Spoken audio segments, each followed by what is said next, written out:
The 7 Steps of Precipitation, Arcturus and Diana. Step 6. The 7th ray is God's freedom, love, transformation, compassion, mercy, and forgiveness, and it is the violet and purple ray in all their many hues that beloved Elohim Arcturus and Aloha Diana represent. It is also represented by our beloved brother Archangel Zadkiel and Sister Amethyst, and the Kohan Master Saint Germain and Lady Portia. Beloved Elohim Arcturus Speaks is recorded in the book by Thomas Prince, The 7 Mighty Elohim Speak. I am the Elohim of invocation and rhythm, who brings to you in all life, through the use of the violet flame, infinite freedom when you desire it enough. From interstellar space through all the planets belonging to this system, I am constantly looking for those life streams who desire freedom, freedom from illness, limitation, and distress of every kind. Where will you find that freedom? Right within your own life. In the beginning of your individualization, God created your divine self-conscious intelligence, your own individualized I Am, a white fire being from the universal first cause, with the capacity to draw forth from life every God gift you might ever require to be able to manifest perfection. In the great eternal scheme of things, I am He who answers the call of the heartbeat of any individual when the heart, deeply and sincerely, from within itself desires to release life which has been bound, giving it freedom from disease, from lack, from fear and limitation of every kind of description. Within that life itself is the fullness of Almighty God.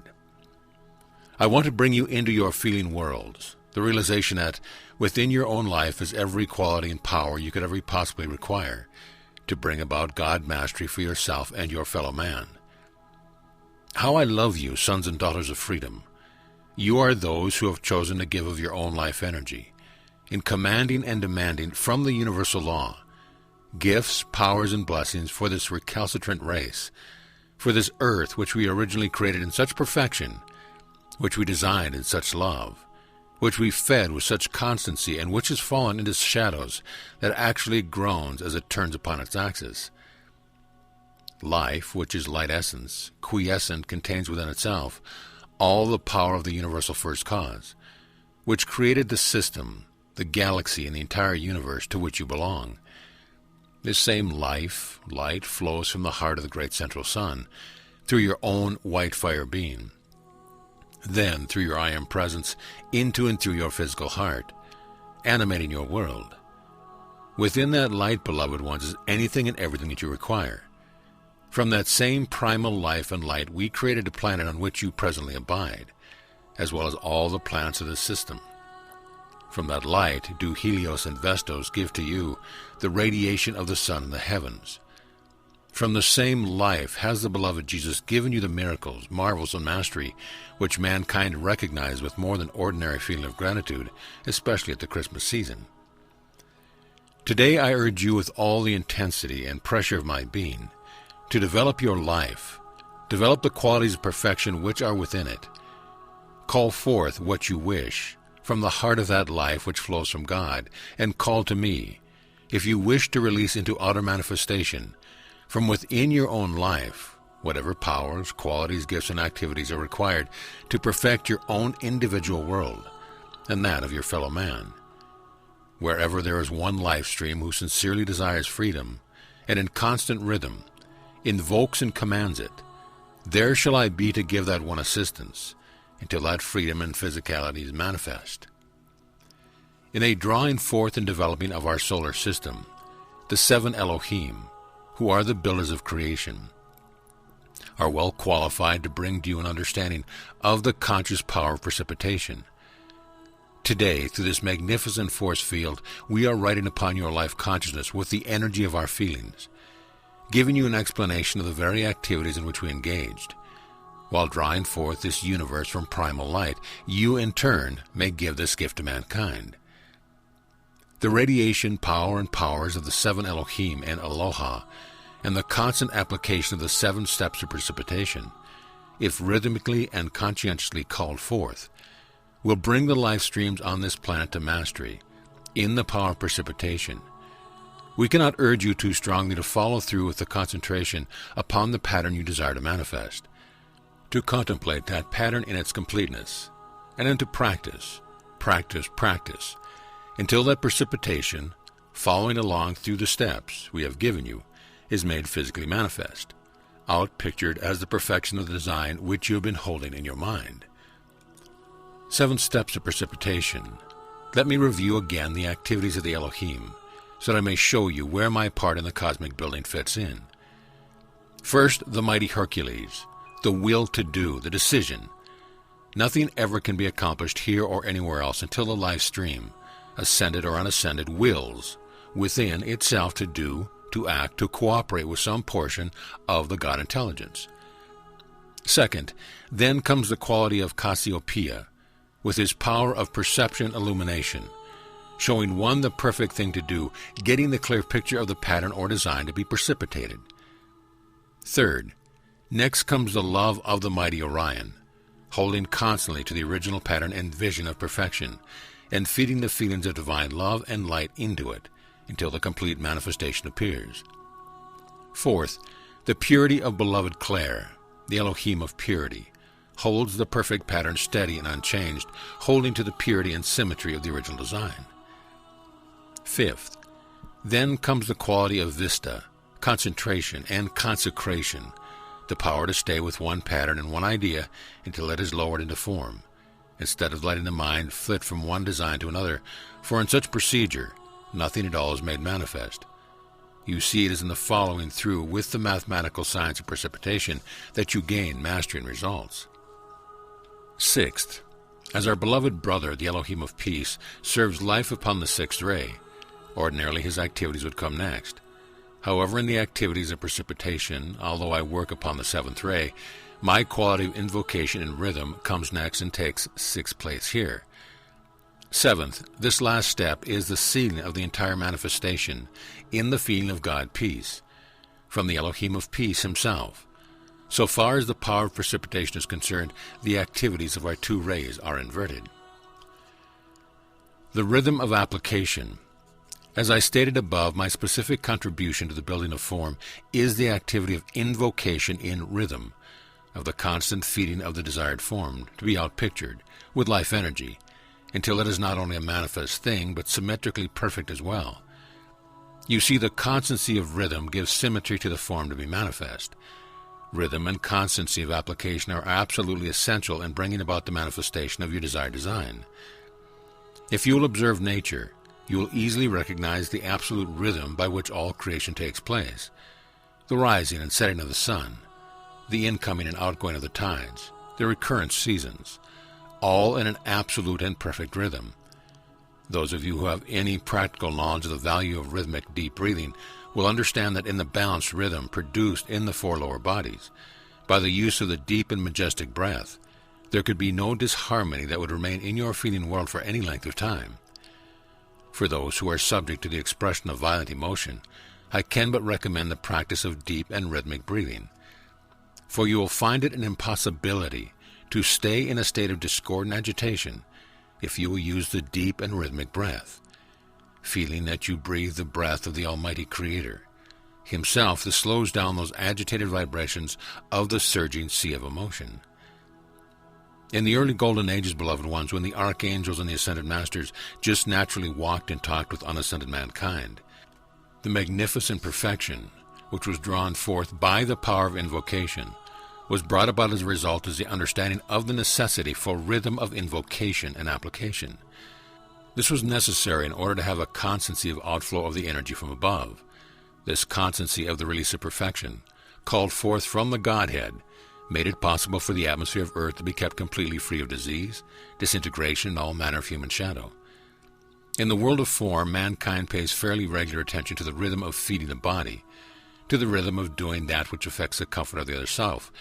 But in the most important of all, his spiritual activities, rhythm is pretty thoroughly forgotten. The science of constancy of prayer and application is seldom seen.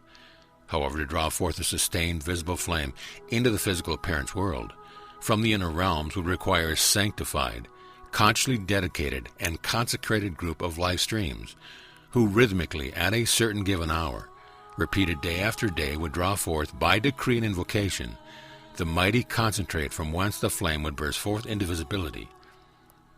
It is the same with your individual application.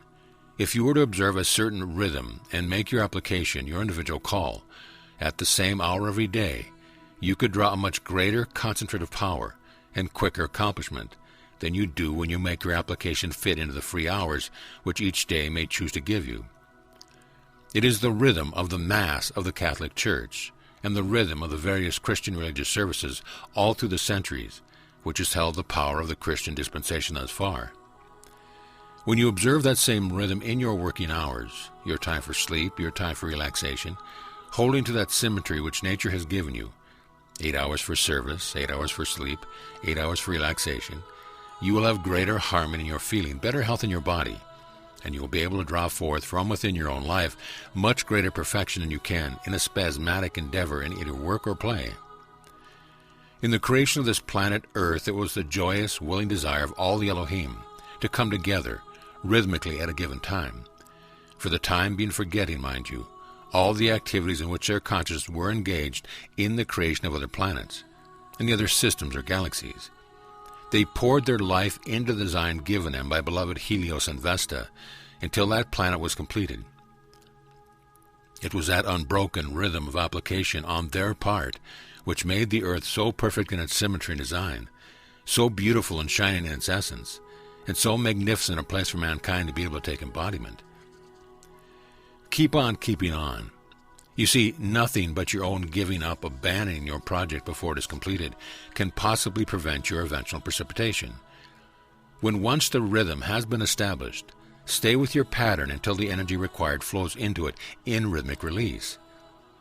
Throughout the ages, mankind, even spiritually inclined souls with great light, for some reason or another, refuse to accept the truth that, if you follow through with precision the 7 steps or powers of the Elohim in creation, you must have manifestation. That is, of course, unless you stop your rhythm before manifestation appears. If we had ceased our activities even 1 hour before the earth was completed, all of our work of such a long time would have been in vain, and I shall not tell you just how long we gave our service to the creation of this planet. Also, had we discontinued our rhythm before the earth's completion, the planet would have begun to disintegrate and return to the unformed. We continued and continued, rhythm after rhythm, making no mental note at all just how long it would take. We just came back again and again, rhythmically pouring our light, love, and visualization of perfection, even if it were to take the rest of eternity. We just loved that which we were doing. Then one day I remember it so clearly. It was completed. The earth began to revolve on her axis, and we heard the words, "It is finished." So it is the same in every application, from the smallest personal thing with which you may desire to experiment in precipitation in your home life, to the greatest cosmic endeavor which may take the evolution of an entire galaxy. If you will keep on keeping on, observing the laws from the spiritual octaves as they have been given to us, and as we now give them to you, you must have manifestation. We will help you if you wish us to do so. Make your call to us and we will answer. Then, when your precipitation lies visible and tangible within your hands, or stands completed before you, will you know that it did not come to you by happenstance, and it is not just a gift of faith. You will know that it is a precipitation direct from the universal. Let us here again consider these 7 steps. First, there must come your will, or your decision to have your manifestation. Second, there must come your perception or illumination of what you wish to precipitate. Third, you must love to create it. Fourth, you must have purity of consciousness to hold your pattern untouched by any perfection of the changing of its design. Fifth, there must be concentration upon your original design. Seventh, there must be rhythm of application and decree and silent mental thought force. Sixth, your feeling of God peace must case it around, to hold its perfection protected and sustained. Call to the Elohim of peace, to so seal your manifestation in his flame of cosmic Christ peace, that disintegration never touches it until such a time as it has completed the service for which it was created. When any form has completed its blessing to this world and thereby served its purpose, the process of etherealization is a dignified way for it to be disintegrated and its component parts returned to the universal from whence they came, not through the process of decay and fermentation. That substance should be released as we do it in our octave, through the direction into it of the freedom flame, the violet transmuting flame, in gratitude for its service. As the violet fire is projected into the heart of the manifestation to be released, the magnetic pull upon the electrons, which have been held there, releases, and the electrons return to the sun for repolarization. So should all things of this world be sent back to the universal first cause when they have completed the service for which they were originally brought into being. End of lesson.